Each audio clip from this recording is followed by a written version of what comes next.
Hello everyone, Stell here. Welcome to Waxworks. Um, I thought I would pull out a game that I had the inspiration for and kind of mocked up a test play document. It's like 2 or 3 pages long at the time. A bit of a flash of inspiration, and I was unsure because some of the aspects I used in Flash KO roll over in here, but so it's a placeholder name. I put Flash KO Express, but I'm not for sure if that's adequate. I've literally never played the game before. I mean, I know it works, but I want to know how efficiently it works and what I was thinking at the time whenever I made it, because, and this will, I like putting a game on a shelf and then going back to it. And that way I can kind of look at it anew. Like I had totally forgotten to put attributes in here. Well, I mean, as far as like for the boxers. So we'll go with the traditional blue and red dice for the blue and red corners. It looks like each boxer has a rating, and I'm just using 1d6 for each boxer on this, right? So it's a contested roll off. Margins do apply as in most of my games, or a lot of my games rather, but only when you surpass a margin. It seems that chin is one of the attributes of a boxer, and if you meet or surpass their chin level, then they get rocked. Then this is the chance for the TKO, right? But in general, it looks like the first 3 attributes is the skill of the boxer. So I'll do skill for both.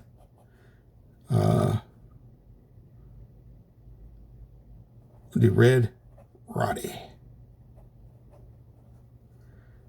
And blue,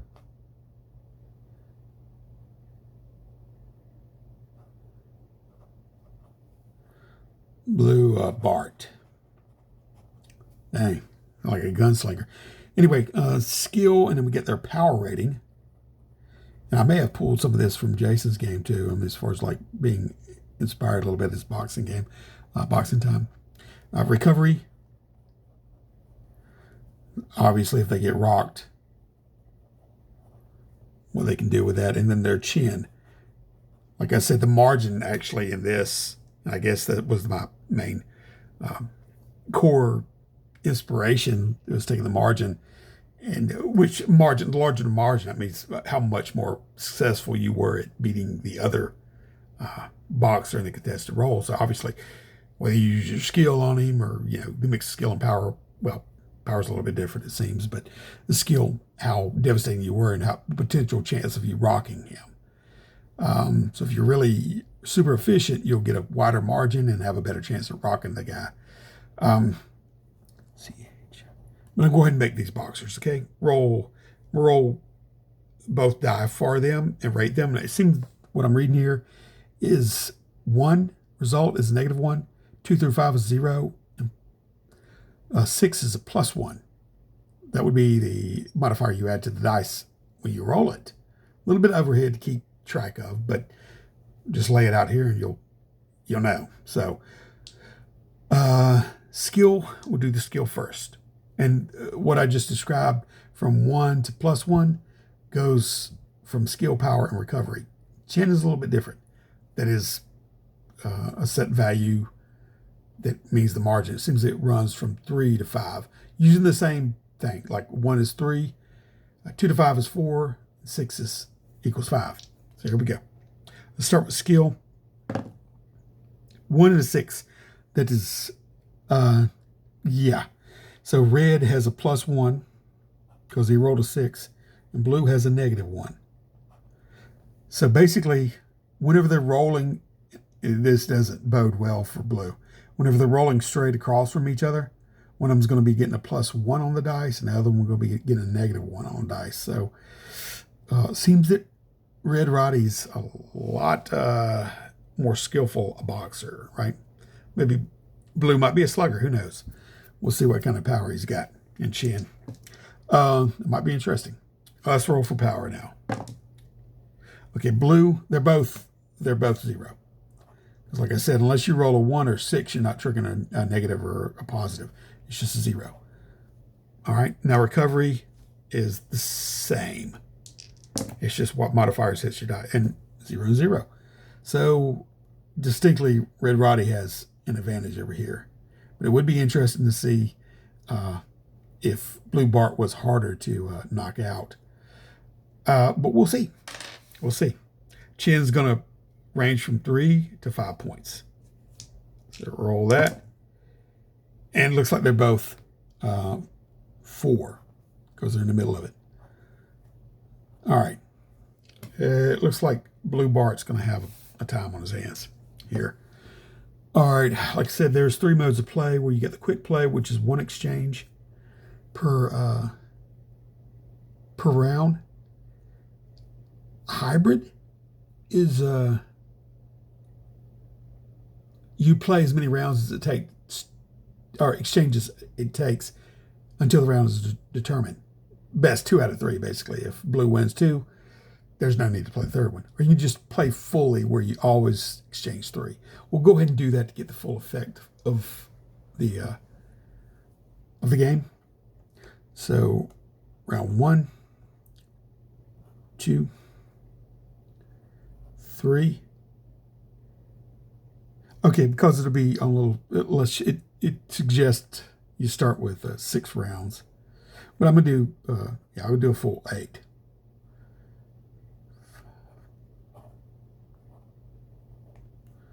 All right, we'll do blue, red.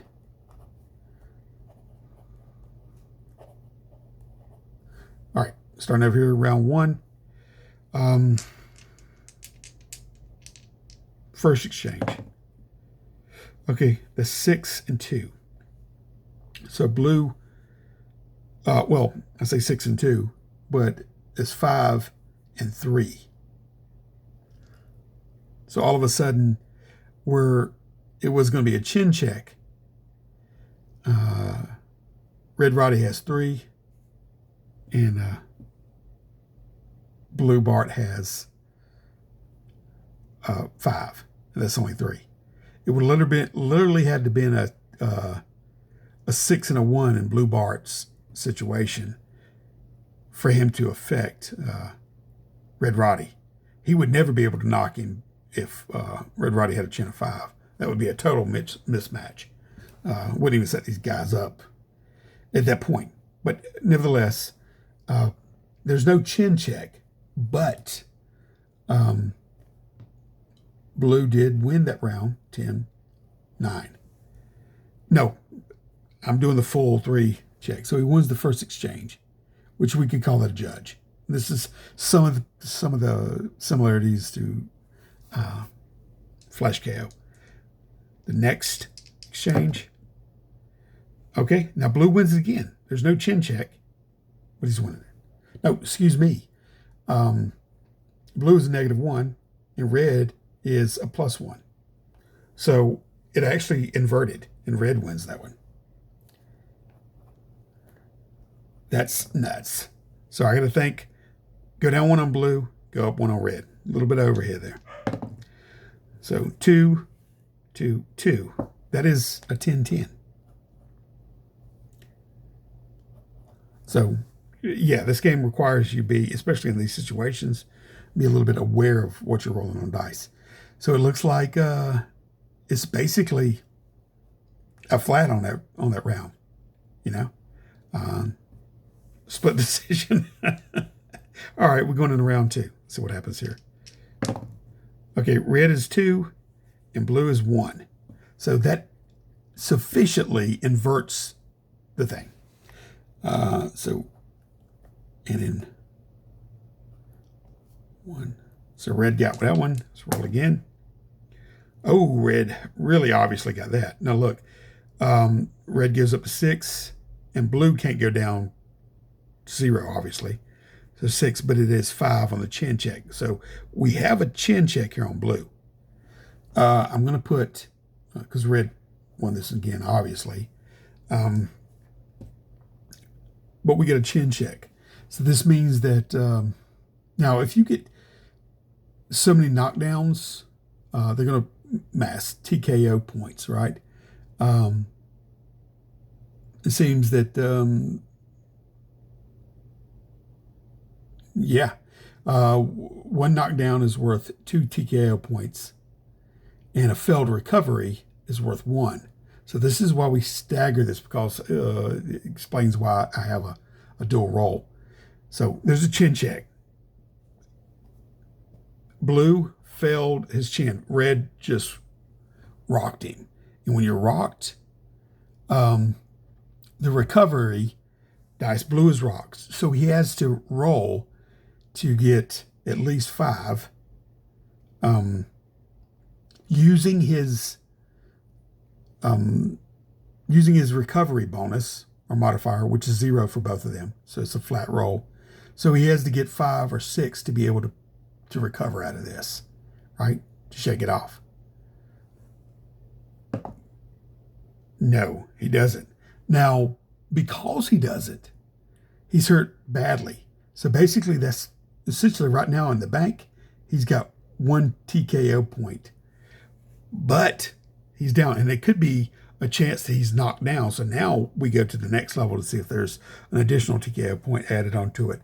It means that he's fully knocked down, but we use Red's power to roll, but he's got no modifier on it. So what he needs to do is get 5 plus to do a knockdown. Otherwise, it's just 1. But if he gets 5 or more, then it's an additional TKO point because it would have put him on the canvas. So 2. No. So we have 1 TKO point. So basically, we're looking at 10, 8. I'm just going to use the 8s as TKO points. And then we go for one last exchange. All right, 5 and 3, which is basically 6 and 2. And that is 4. That's another chin check. So 4, we got to roll to see if he can recover. At least 4. He's got to meet or beat what he was knocked down at. That's how rocked he is. The margin is the measure of how rocked he is. And so he has to recover, but he's got 0 recovery. He just does a flat roll. So he needs a 4 or more to recover. He doesn't get it. So this gives an opportunity for Red to use his power, which he's got 0 power. And if he gets 5 or more, yeah, it's another knockdown. 2. No, it's not. But it is another 8. So he sufficiently wins, Red does, because 2 TKO points. He knocked down twice in that round. That says the rule said if you get 3 TKO points in one round, it's over. But also, if there's 5 TKO points in the fight, it's over. So right now it is not looking good. In the second round already, it's not looking good for Blue Bart. All right. He makes it to the corner. It's freshened up. We start again with the first exchange. All right, 6 to 2. Actually, this is 5 to 3. So this is 2. There's no chin check on Red Roddy. Be hard. Blue Bart's actually got not enough skill to be able to rock him that sufficiently. But he did win that round, right? So he's coming back. We go into the second exchange. All right, this is 7-2. I don't even know if I put down like you get a +1 margin. Yeah, 1d6 plus your recovery. So that's literally 7. You just can't drop below 1, I would assume. It's funny, I haven't. I just wrote the rules. Whenever I'll make a game, I'm focused on how to build it, and when I come back to it, it's almost like I have to discover it again and understand why I did certain things certain ways. But right now, it's 7 to 4, and that is 3. No, it doesn't. It almost does a chin check, but it doesn't. So basically, Red wins that one. Officially starts beating him back. We're going to this third exchange of the third round, which is a 6 and 1. So that's definitely a chin check. Now, Blue has to I'll put it right here. We'll see if he recovers, okay? If he don't, it'll be a TKO points against him.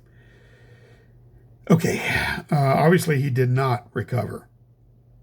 He only rolled a 2, so that's a TKO point. But, so he didn't recover, he's down. But let's see if red can knock him down.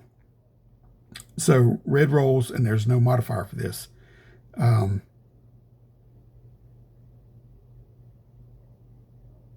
Yeah, I believe the modifier between them was 4 at the rate. So he has a roll of 4. No, 5. That's how power works. 5 plus. Almost, but not quite. So he's got him on the ropes. The second exchange. No, excuse me. I was writing that on the wrong one. That was the end of round. This one more TKO point. So he's up to 3 right now. He's not doing well at all. We're starting the 4th round. Red and blue. Oh, 6 and 6, but actually it's 7 and 5. It's 2, but 10. Red got it. 10 to 9. And we go to the second exchange. Okay, this will be 3 to 2. There's only one. There's no chin check. But what do you know? Blue got it. 10 to 9. So right now it's pretty much even. Go to the last exchange. And that would be 5. Roll a 6, but -1. 5 and 5. And that is 10 and 10. So ironically, this is, that goes to neither of them as far as well, we do have 3 TKOs. It gets up to 5, that'll be it. All right. Looks like Blue's trying to make a little of a comeback, but he's barely surviving. He's getting his bell rung. So we go to the 5th round. All right, this is 5 and 4. There's only a 1 margin of difference. They ain't gonna hit any kind of chin check, obviously. But Blue does win this. 10 to 9. Second exchange. All right, this is 4 and 7. That's 3. There's no chin check. It's 4 for both of them. But red wins that one. So right now, 1 more exchange. All right, that's 1 and 3. It's 2, but red gets that one. So red wins that round. And then we got the 6th round. I'm surprised. Blue Bart is holding on to it. That's 4 and 3. So actually, Blue's got that one. Start of the 6th round. All right, roll again. We get a 5 and 6. So these dies, they just invert. So red actually won that due to skill alone. Red wins the second exchange. So right now they're pretty much dead heat on the 6th round. We'll see what happens in the 3rd exchange. All right. 7, 1, there's 6. This is a chin check for Blue Bart. So we know the red has this chin check. Let's see if actually, see, that's one thing I have to look at. The difference between, if I'm adding the modifiers on top of the dice, it can push the potential for Blue to be able to even have a recovery check, because it might become a moot point. Like if it's 7, there's no way he's going to be able to have a recovery check unless he has a plus modifier. So it would reduce those opportunities. This is why you do play testing, right? So what I'd given to Jason was coming to put out there to get some playtest feedback. This is what I'm discovering. So basically, I would have to cap the maximum. You see what I'm saying? So if I did that, right now I've been adding it on top of the 6 dice for skill, but it would just secure that, they stay within those bounds. Like you can't do a negative and drop below 1. You can't do a positive and go above 6. So that needs to be the official version. It needs to be written in there. And that's what we'll do this time. So we're dealing with, I had plumb forgotten what I rolled.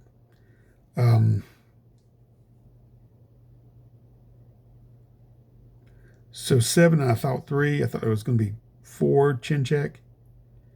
So it wouldn't be in this situation. So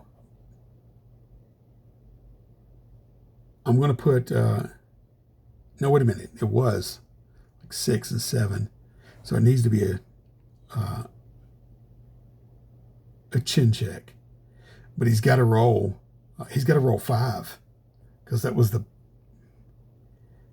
yeah, 5 to 1. I believe that's what it was for the blue, unless I'm totally mistaken. But I believe that's what it was. He needs to roll a 5 or more. No, he doesn't. So that is we'll put 8 here, and it's one more TKO point. No, excuse me. He failed his recovery. So now we have red roll to see if his power, which is 0, gets 5 or more. 5. At this point, and that would have, to have a TKO over the whole match, you can only get 5, period. But at this point, that's when he does a KO and knocks him straight out. His power knocks him straight down, which makes it a 2 and sufficiently transfers that into a KO. So he counts him out at 10. So right at the end of round 6 is when red knocks him out. All right, so it seems to be that's the game. So we get the caps from my playthrough. I know to keep it capped at 1 and 6, but the modifiers can affect within that range, that band. All right, well, anyway, thanks for watching, and we will catch y'all next time. Take care.